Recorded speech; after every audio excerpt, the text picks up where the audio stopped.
Hello, I'm doctor Sameera. I'm a consultant general and laparoscopic surgeon.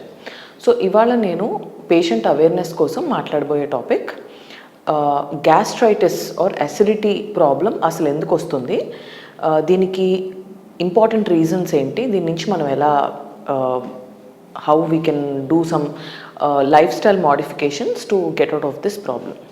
So first and foremost, స్టమక్లో inner lining mucosa అని ఉంటుంది. So ఈ mucosa ఎప్పుడైతే acid ఎక్కువ అయిపోవడం వల్ల డెస్ట్రాయ్ అవుతుందో అప్పుడు గ్యాస్ట్రైటిస్ వల్ల వచ్చే బర్నింగ్ పెయిన్ లాంటి సమస్యలు మొదలవుతాయి. సో ఈ యాసిడ్ ప్రొడక్షన్ అనేది ఎందుకు ఇంక్రీజ్ అవుతుంది అంటే దానికి ఉండే మోస్ట్ ఇంపార్టెంట్ స్టిమ్యులస్ వచ్చేసి సెఫాలిక్ స్టిమ్యులస్, అంటే బ్రెయిన్ నుంచి యాసిడ్ ప్రొడక్షన్ని ఇంక్రీజ్ చేయమని పంపించే స్టిమ్యులస్ అనమాట. సో అసలు బ్రెయిన్ యాసిడ్ ప్రొడక్షన్ ఇంక్రీజ్ చేయమని బాడీని ఎందుకు ప్రిపేర్ చేస్తుంది అంటే when there is a stressful situation, for the body to fight that situation, brain అనేది యాసిడ్ ప్రొడక్షన్ని పెంచమని స్టిమ్యులస్ని పంపిస్తుంది. So the most important precursor for this is chronic stress and sleep disturbances. So ఎప్పుడైతే at least 7 hours of uninterrupted good quality sleep at night దొరకదో, and ఎప్పుడైతే ఒక person క్రానిక్గా for several weeks or months స్ట్రెస్ఫుల్ సిచ్యువేషన్స్ని ఫేస్ చేస్తూ ఉంటారో అప్పుడు ఈ యాసిడ్ ప్రొడక్షన్ అనేది ఆటోమేటిక్గా మనం ఏం తిన్నా తినకపోయినా ఇంక్రీజ్ అయిపోతుంది. సో ఈ రెస్పాన్స్ ఎందుకు ఉంటుంది అంటే ఆ స్ట్రెస్ని ఫైట్ చేయడానికి మన బాడీ ప్రిపేరెడ్గా ఉండడానికి ఇలాంటి ఇంటర్నల్ మైలియోని తయారు చేసుకుంటుంది. సో ఈ యాసిడ్ ప్రొడక్షన్ పెరిగిపోవడం వల్ల స్టమక్ లైనింగ్ అంతా డిస్టర్బ్ అయ్యి చిన్న చిన్న అల్సర్స్, స్ట్రెస్ అల్సర్స్ అంటాం, అవి ఫామ్ అవుతూ ఉంటాయి. దాంతోపాటు జీఈఆర్డి అంటే తిన్నది గొంతులోకి వచ్చినట్టు అనిపించడము, గొంతంతా మండినట్టు అనిపించడము, అండ్ పడుకున్న తర్వాత సివియర్ పిహెచ్ డిస్టర్బెన్సెస్ వల్ల కొన్నిసార్లు దగ్గు, ఆయాసంతో కూడా నిద్ర మెలకు రావడము, ఇలాంటి ప్రాబ్లమ్స్ చూస్తుంటాం.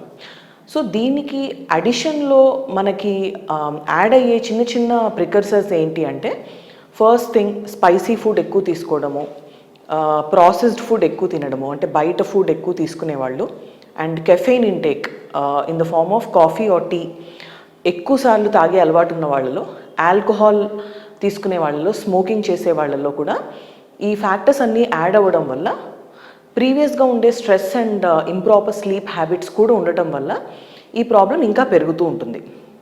సో అట్లాగే కొన్ని న్యాచురల్ కండిషన్స్ కూడా ఉంటాయి. లైక్ ఫర్ ఎగ్జాంపుల్ ప్రెగ్నెన్సీలో కూడా గ్యాస్ట్రిక్ ప్రాబ్లమ్స్ ఇంక్రీజ్ అవుతాయి because of several reasons. One is ప్రెగ్నెన్సీలో ప్రొజెస్ట్రాన్ అనే హార్మోన్ ఇంక్రీజ్ అవ్వడం వల్ల స్పింక్టర్ టోన్ తగ్గుతుంది, దానివల్ల కూడా పైకి యాసిడ్ ఈసోఫాగస్లోకి అంటే ఫుడ్ పైప్లోకి యాసిడ్ రీఫ్లక్స్ అవుతూ ఉంటుంది. And even as the baby gross కూడా అబ్డామిన్లో స్పేస్ తగ్గడం వల్ల కూడా డైరెక్ట్ కంప్రెషన్ వల్ల కూడా పైకి యాసిడ్ వెళ్తుందన్నమాట. సో ఇవన్నీ రీజన్స్లో మనం చూసుకుంటే stress, life style and food habits అనేవి మన చేతుల్లో ఉండే మనం మోడిఫై చేసుకోగలిగే రిస్క్ ఫ్యాక్టర్స్. సో వీటిని ఎట్లా మనం మోడిఫై చేసుకోవాలి అని టిప్స్ నేను ఇక్కడ ఇస్తాను. సో ఈ యాసిడ్ ప్రొడక్షన్ని మనం life style modifications and food హ్యాబిట్స్లో మోడిఫై చేసుకోవడం వల్ల ఎలా తగ్గించుకోవచ్చో ఇప్పుడు చూద్దాము. సో దీనికి చిన్న చిన్న మోడిఫికేషన్స్ చేసుకోవడం వల్ల లాంగ్ టర్మ్లో చాలామంది ఇప్పుడు ఓవర్ ద కౌంటర్ దొరికే ప్యాంటాప్ ట్యాబ్లెట్స్ లేకపోతే కొన్ని సిరప్స్ అవి రెగ్యులర్ బేసిస్లో తీసుకుంటున్నారు. ఇట్లా తీసుకోవడం వల్ల ఏమవుతుందంటే యాసిడ్ ప్రొడక్షన్ అనేది అవసరానికన్నా ఇంకా తగ్గిపోవడం వల్ల ఫుడ్ డైజెషన్లో కూడా ప్రాబ్లమ్స్ వస్తాయి. ఎందుకంటే యాసిడ్ అనేది ఇట్ ఈస్ ఇంపార్టెంట్ మనం తినే ఫుడ్ని బ్రేక్ డౌన్ చేయడానికి కానీ ఫుడ్లో ఉండే బ్యాక్టీరియాని డెస్ట్రాయ్ చేయడానికి కానీ యాసిడ్ అవసరం. సో ఈ యాసిడ్ని క్రానికల్గా సప్రెస్ చేసేయడం ట్యాబ్లెట్స్ అండ్ సిరప్స్ ద్వారా కూడా కరెక్ట్ కాదు, and it is a never ending problem. ఇది ఎన్ని ఇయర్స్ వేసుకున్నా కూడా ఒక్కొక్కసారి అడిక్ట్ అయిపోతూ ఉంటారు ప్యాంటాప్ ట్యాబ్లెట్స్కి అండ్ కొన్ని సిరప్స్కి, అంటే యాంటాసిడ్ సిరప్స్కి. సో ఇట్లా కాకుండా మనం న్యాచురల్గా యాసిడ్ ప్రొడక్షన్ని ఒక పర్టికులర్ రేంజ్లో ఉంచుకోవడానికి అండ్ ఈ ప్రాబ్లమ్ని ఫేస్ చేయకుండా ఉండడానికి I will give you 4 or 5 tips. First thing is complete your dinner 3 to 4 hours before bed time. So ఒకవేళ 10 కలా బెడ్ టైం ప్లాన్ చేసుకుంటున్నట్టయితే 6:30, 7కి డిన్నర్ ఫినిష్ చేయాలి. దీనివల్ల ఏమవుతుందంటే ఫుడ్ అంతా డైజెస్ట్ అయిపోయి ఇంటెస్టైన్లోకి వెళ్ళిపోతుంది.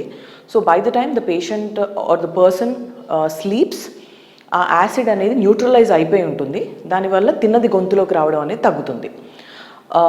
అట్లాగే ఇంటెస్టైన్స్లో ఉండే చిన్న చిన్న మ్యూకోజల్ ఇంజురీస్ కానీ, మ్యూకోజల్ ఇన్ఫ్లమేషన్ కానీ హీల్ అవ్వడానికి మనం యాడిక్వేట్ టైం ఇస్తాం. ఎందుకంటే కంప్లీట్ ఫుల్ స్టమక్తో కనుక మనం పడుకున్నట్లయితే the intestine and digestive tract will be working all through the night. అట్లా కాకుండా కొంచెం ఎర్లీగా డిన్నర్ ఫినిష్ చేసుకుంటే దాని వర్క్ ఫినిష్ అయ్యి అది కూడా ఇంటెస్టైన్ కూడా రెస్ట్ తీసుకునే అవకాశం ఉంటుంది. సెకండ్ థింగ్, పడుకునే ముందు తల కింద కొంచెం హైట్లో పిల్లోస్ పెట్టుకోవాలి. ఇట్లా చేయడం వల్ల కూడా ఈ రీఫ్లక్స్ అనేది తగ్గుతుంది. థర్డ్ థింగ్, ఒకవేళ డిన్నర్ ఎర్లీగా ఫినిష్ చేసి బెడ్ టైంలో ఇంకేదన్నా కొంచెం ఆకలిగా అనిపించినా, లేకపోతే డయాబెటిక్ పేషెంట్స్ ఏదైనా తీసుకోవాలి అనుకున్నప్పుడు cold milk will help neutralise the acid. ఎందుకంటే మిల్క్ అనేది ఆల్కలీ, సో ఇది యాసిడ్ని న్యూట్రలైజ్ చేస్తుంది. So this is another important thing that you can do before your bed time. So ఇది ఇట్లా ఉండగా మనం అవాయిడ్ చేయాల్సిన processed food, spicy food and outside ఫుడ్ని బాగా అవాయిడ్ చేయాలి. వీలైనంత వరకు freshly made, home cooked, less spicy మీల్స్ని తీసుకోవాలి. కాఫీ ఆర్ టీ ఇంటేక్ని we have to restrict it to 1 to 2 cups per day, and most of the caffeine intake afternoon 3 or 4 లోపల తీసుకోవాలి. తర్వాత 4 తర్వాత you should avoid caffeine or any other stimulant substances అనమాట. అట్లాగే ఆల్కహాల్ని restrict చేసుకోవడము, smoking అలవాటుని మార్చుకోవడం ద్వారా కూడా మనం ఈ అసిడిటీని తగ్గించుకోవచ్చు.